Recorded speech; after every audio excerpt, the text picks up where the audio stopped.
Hi, I'm Megan. Welcome to today's live reading of A Catch in Time by Christopher Allen Broadstone, presented by Itsy Bitsy Book Bits. Join me. Chapter 1. San Antonio del Tequendama, Cundinamarca, Colombia, November 1938. My front door is broken, bleeding depths of shadows. The blurring threshold I leapfrog to maybe. I'm falling. Such wishful descent. From what was it no place to nowhere? How do I find new skin among my desolate bones? But this is nothing, right? Whispered Tatiana. I'm still alive. These were her abstract thoughts as she stared, like a saucer-eyed cat confronting a deluge, staring into her emerald green eyes in the large heart-shaped crest mirror hanging above the vanity table in her bedroom suite at Hotel Bochica, Salto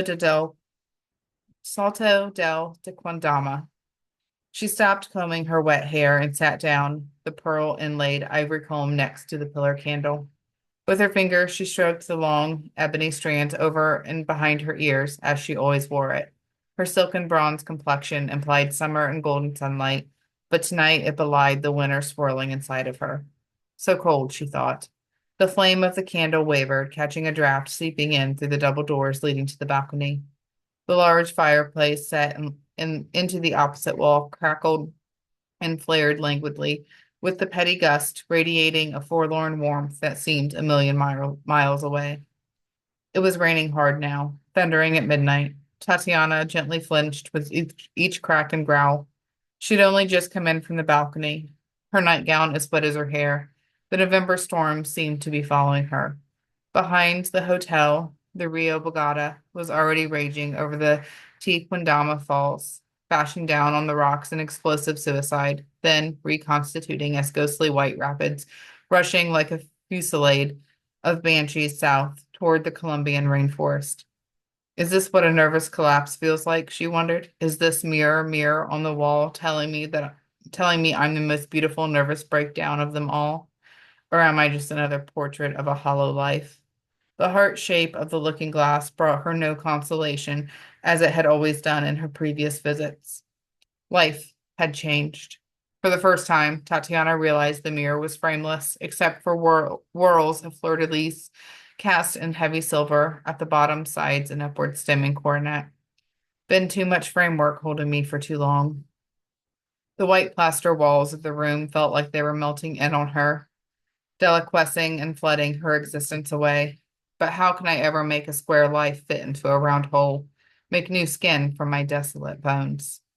Like the mirror before her, Tatiana knew her structured world had become a vignette, blurring into absolute darkness and uncertainty at the edges. Again, thunder erupted overhead, and she tensed, remembered the waves swamping the yacht like a broken record skipping and repeating. Mayhem, mayhem, mayhem. Slip sideways, she muttered, and run with the waves like I always do. She heard her fiancé shout as he locked off the wheel of the vessel, turning the Stefania into a giant cork bobbing through the hurricane-strength squall off the coast of Cartagena just 2 days ago. What a surprise for that storm to have suddenly blown up out of the clear blue skies. Just like us, thought Tatiana. Exploded. A romance ruptured and vaporous in an instant, it seemed, a volcanic ash cloud of amorous discontent and heart-rending misery. How, her voice quavered, how could he? There was no running with the waves now that she was on dry land. There was no denying the fact that Ricardo had fathered a child with his mother's personal servant, while Tatiana had been away in Paris finishing her education in fine cuisine, poetry, literature, and art history, becoming the perfect woman at Le Cordon Bleu and the Sorbonne.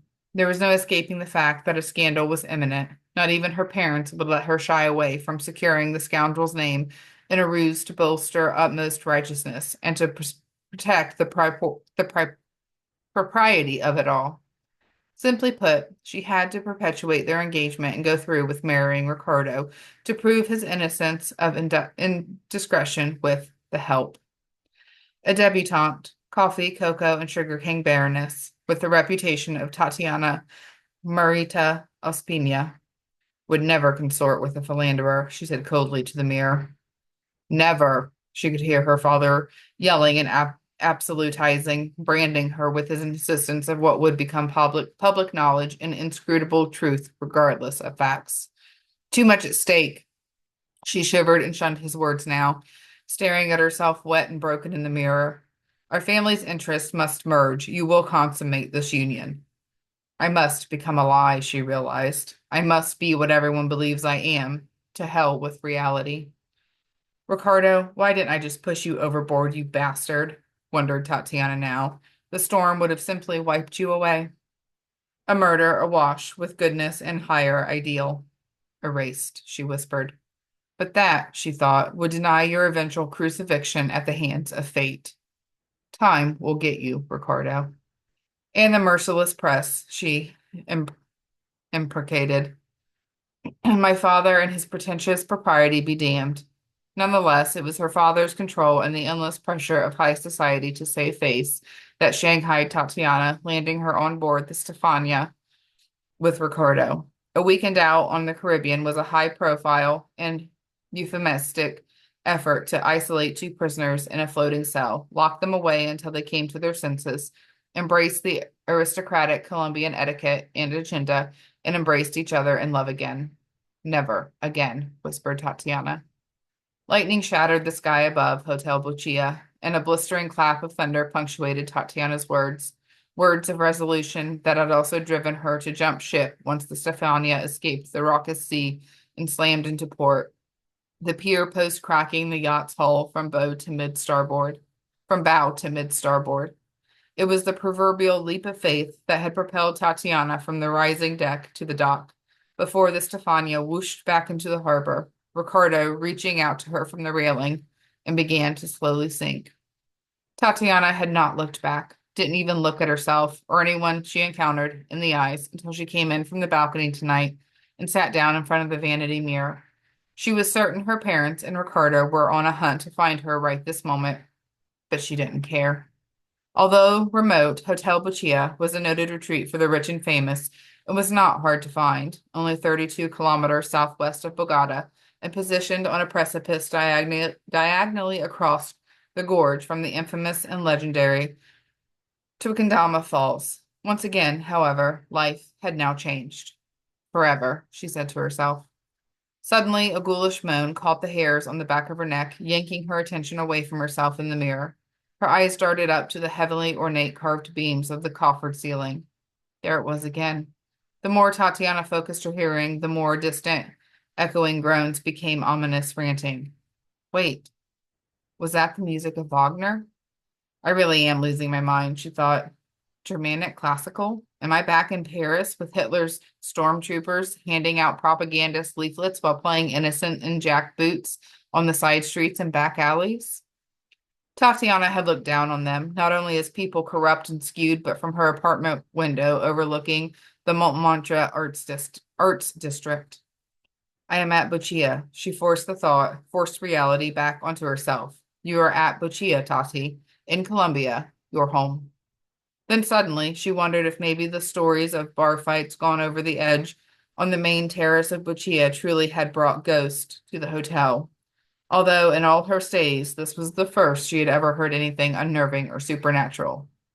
Again, the ranting, and Tatiana looked abruptly from the ceiling to the bay window, hearing what sounded like the roar of diesel engines, the screech of brakes, and the crunchy moosh of thick tires sliding in the mud, rising from the grounds below her suite in the hotel tower. Jumping to her feet, she rushed to the window and peeked out. But the exterior decorative metalwork and the rain dribbling down the glass obscured her view. Pulling the top quilt from her canopy bed, she draped it over her head and wrapped the remainder around her slender figure, then hurried to the balcony double doors. Cautiously, as if she were a child about to spy on her sleeping parents, she opened the left door. A moment later, she stepped out onto the cold, wet flagstones, tiptoed to the balustrade, and discreetly peered over the edge. A large black truck and Mercedes touring cars were parked below. The engines revved and fell silent. Tatiana's emerald eyes again grew as wide as those of a saucer-eyed cat. This truly was more than an uncanny series of brooding winter storms. She had seen such vehicles more than once while in Paris. She had also seen similar ebony helmeted soldiers, like the ones now leaping from the back of the canvas-covered bed of the truck and splashing down in the puddles of the soaked earth. And she had observed countless high-ranking officers sipping cappuccinos and cognac at sidewalk cafes that were now exiting the touring car, front and rear. One stepped from the vehicle's back left, while another hurried through the front passenger door, quickly turned, and opened the vehicle's rear suicide door. From this black hole emerged an officer of apparent superior rank. Regardless of supremacy, however, all wore perfectly tailored Stygian leather topcoats, belying the monsters they were beneath. Tatiana spoke the word so many Frenchmen already feared, even though the pending war was still a rumor or myth of propaganda. Schützenwaffe, she muttered, SS.